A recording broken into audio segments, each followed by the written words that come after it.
Shalom from Jakarta, Indonesia. Selamat berjumpa kembali dalam khotbah singkat melalui YouTube dan media sosial lainnya. Bulan Februari pada minggu ke-6 tahun 2022.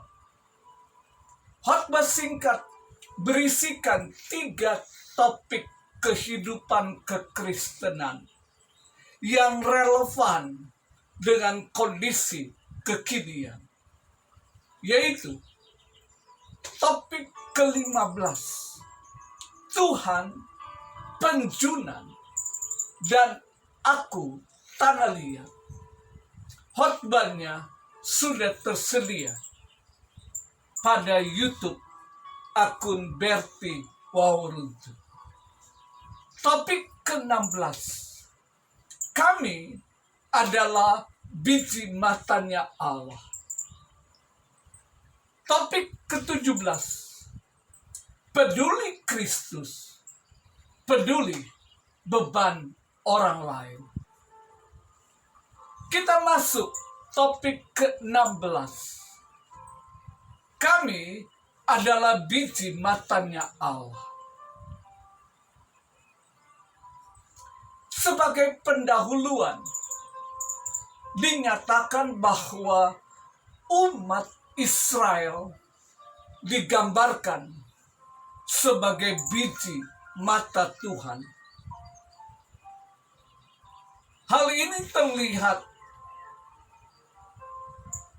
Tuhan marah sekali kepada bangsa-bangsa yang dipakainya menjara bangsa Israel. Dia mengutus Nabi Zakaria untuk menyerukan kepada umatnya, siapa yang menjamah kamu, berarti menjamah biji matanya. Umat Tuhan, Anda dan saya yang percaya dan terima Yesus sebagai Tuhan dan Juru Selamat, ada dalam perlindungan dan pemeliharaannya. Kitab Ulangan pasal 32 ayat 10 menyebutkan, dikelilinginya dia dan diawasinya, dijaganya sebagai biji matanya. Umat Israel adalah biji mata Tuhan. Ini berarti umat Tuhan sangat berharga di hadapan Tuhan. Sehingga kita mengetahui betapa penting dan berharganya umat Israel di hadapan Tuhan. Mengapa bangsa Israel sebagai biji matanya Allah? Mengingat bangsa Israel bukanlah bangsa yang besar jika dibandingkan dengan bangsa-bangsa lain seperti bangsa Mesir, Kanaan, bahkan Asyur, Babilonia, bangsa Romawi. Akan tetapi Tuhan memilih bangsa Israel yang kecil dan lemah sebagai biji matanya. Tidak ada jawaban yang pasti untuk itu. Namun itu adalah sepertinya hak prerogatif Tuhan atas bangsa Israel yang tidak dapat diganggu-gugat oleh siapapun juga. Namun terdapat satu tafsiran yang mengatakan mengapa Israel sebagai umat pilihan, karena mereka adalah keturunan Abraham. Dan Ini merupakan dampak dari kehidupan Abraham yang taat, maka berpengaruh kepada keturunan-keturunan berikutnya.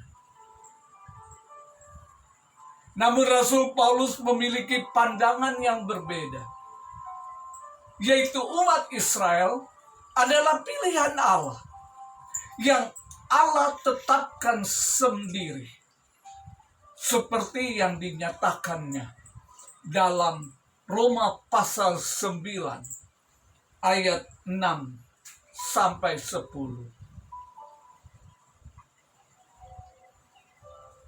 Manifestasi kasih Allah sepenuhnya dinyatakan di dalam bangsa Israel sejak pertama sampai dengan kekekalan. Sehubungan dengan pernyataan umat Israel sebagai biji matanya, maka terdapat 3 kali Tuhan menggunakan istilah biji mata ini, yang merujuk kepada penyertaan Tuhan bagi umatnya, umat Israel, sebagai biji mata Allah.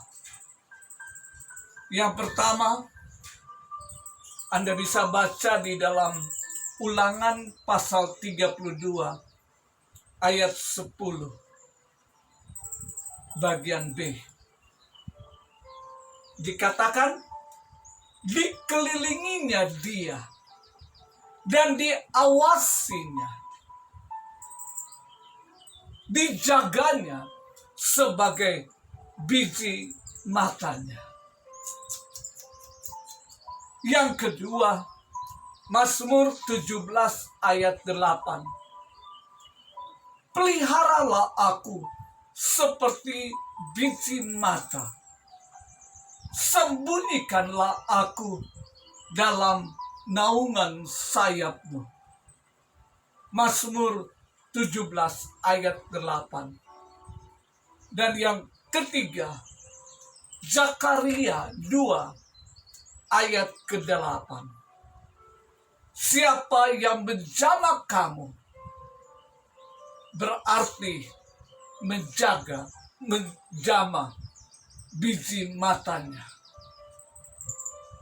Untuk masa kekinian, berangkat dari asumsi kekekalan dan umat percaya kepada Kristus Yesus sebagai Tuhan dan Juru Selamat, maka Anda dan saya sebagai umat Israel rohani, maka kita pun juga sebagai biji mata Allah. Inilah hak yang kita terima. Ketika kita memutuskan percaya dan menerima Tuhan Yesus sebagai Tuhan dan Juru Selamat pribadi. Apa sebenarnya makna dari biji mata Allah? Maknanya dapat disimpulkan antara lain, kami adalah umat-Nya yang spesial. Kami sangat berharga di hadapan Allah. Perlu diketahui, Tuhan mengasihi kami apa adanya dan memilih kami sewaktu kami masih menjadi umat berdosa. Tuhan selalu menjaga kita dari segala mara bahaya, sakit penyakit, bahkan mencukupkan segala keperluan dan kebutuhan kami menurut kekayaannya. Untuk itulah Allah Bapa mengutus putra tunggalnya untuk mati bagi kita, supaya kita hidup bagi kemuliaan nama Tuhan. Selanjutnya, perhatikan apa yang dikatakan Tuhan dalam kitab Nabi Yesaya. Yesaya 43 ayat 1 sampai 7. Yesaya 43 ayat 1 sampai 7. Tetapi sekarang beginilah firman Tuhan yang menciptakan engkau, hai Yakub, yang membentuk engkau, hai Israel. Janganlah takut, sebab aku telah menebus engkau. Aku telah memanggil engkau dengan namamu. Engkau ini kepunyaanku. Apabila engkau menyeberangi melalui air, aku akan menyertai engkau. Ataupun melalui sungai-sungai, engkau tidak akan dihanyutkan. Apabila engkau berjalan melalui api, engkau tidak akan dihanguskan. Dan nyala api tidak akan membakar engkau. Sebab akulah Tuhan Allahmu, yang Maha Kudus, Allah Israel, Juru Selamatmu.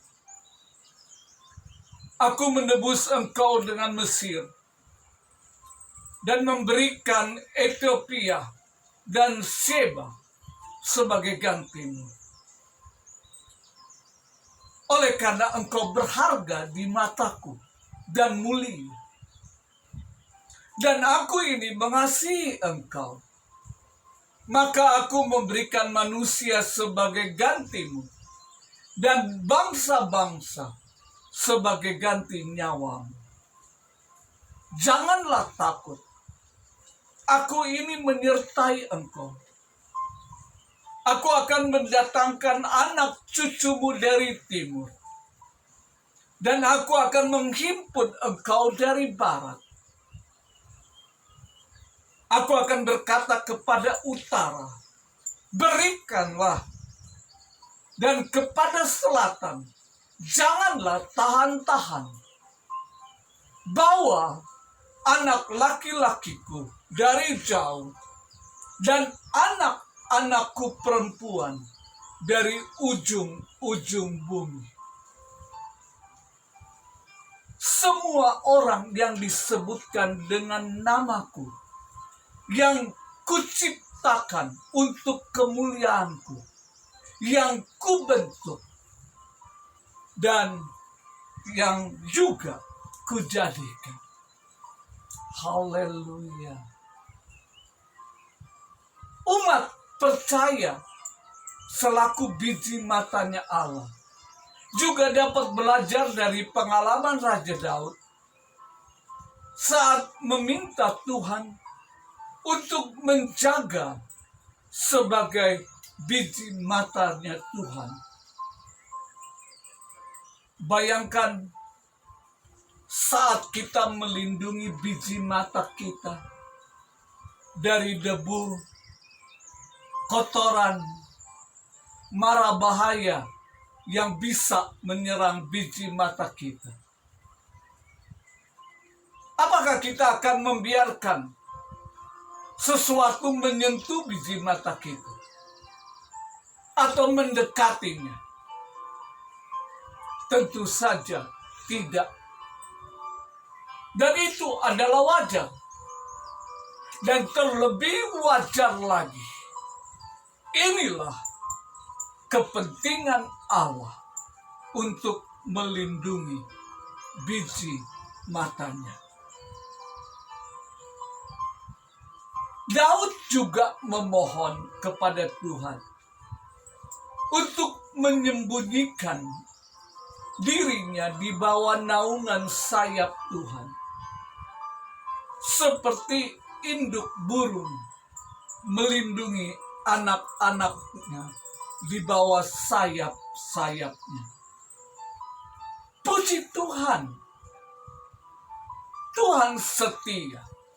Dan sekarang saatnya bagi umat percaya untuk mulai, bagi yang belum, dan melanjutkan apa yang sudah kita kerjakan bagi Tuhan dan pekerjaannya.